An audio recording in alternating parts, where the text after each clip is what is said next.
एक समय की बात है, गौतम बुद्ध एक वृक्ष के नीचे बैठे हुए थे, जो कि एक गांव के पास था। तो समय सुबह सारे गांव वाले गौतम बुद्ध के दर्शन करने आते हैं और कई अनेक गांव भी आते हैं। तो वहाँ लोग सब वहाँ पर गौतम बुद्ध के सामने बैठे होते हैं। तभी एक दिशा से एक राजा आता है, जो कि काफ़ी शक्तिशाली होता है और उसकी काफ़ी बड़ी सेना भी होती है। तो राजा आते हैं, गौतम बुद्ध के सामने खड़े होते हैं, उनको प्रणाम करते हैं, फिर प्रणाम करके उनको काफ़ी उपहार देते हैं कि ये आपके लिए है, और फिर उनके सामने थोड़ी दूर पे बैठ जाते हैं। तभी कुछ समय बाद एक और राजा आते हैं, वो भी गौतम बुद्ध के सामने आते हैं, प्रणाम करते हैं और फिर कुछ दूरी पे नीचे बैठ जाते हैं। तो ऐसे थोड़ा सा समय चलता जाता है। तभी कुछ समय बाद एक वृद्ध पुरुष और एक वृद्ध स्त्री आते हैं और गौतम बुद्ध के सामने खड़े होके उनको प्रणाम करते हैं और उनको बोलते हैं कि हे गौतम बुद्ध, हम आपके लिए कुछ उपहार लेकर आए हैं, प्लीज अभी इनको आप स्वीकार कीजिए।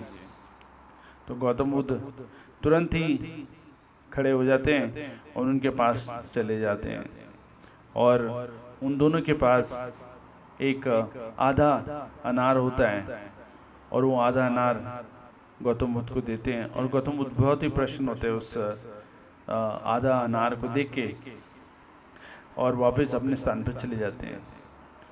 और ये दोनों भी वहाँ पर पास ही में बैठ जाते हैं। तो लेकिन जो दोनों राजा थे, ये देख के बहुत आश्चर्यचकित होते हैं कि गौतम बुद्ध कैसे अपने स्थान से उतरे और एक आधा अनार के लिए उनके पास गए और फिर लेके वापस अपने स्थान में बैठ गए। तो ये देख के उन दोनों राजाओं को बहुत ही अचंभित हुआ। तभी उन्होंने प्रश्न पूछा कि ऐसा क्यों किया आपने, ऐसे क्या देखा और ऐसे क्या हुआ कि आप अपने स्थान पे छोड़ के चले गए।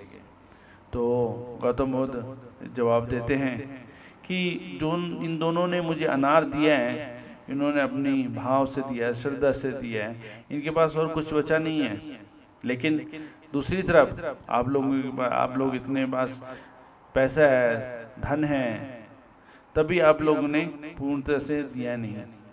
तो यही अंतर है आप लोगों में और उस वृद्ध व्यक्ति और स्त्री में, जो कि उनके पास जो भी है उन्होंने सब मुझे दे दिया। तो जब भी हम भगवान की शरण लेते हैं या भगवान का ध्यान करते हैं, तो हमें अपने मन को भगवान को पूर्णतः अर्पण करना चाहिए, ताकि हमें कोई भी किसी प्रकार की समस्या न हो। हरे कृष्ण।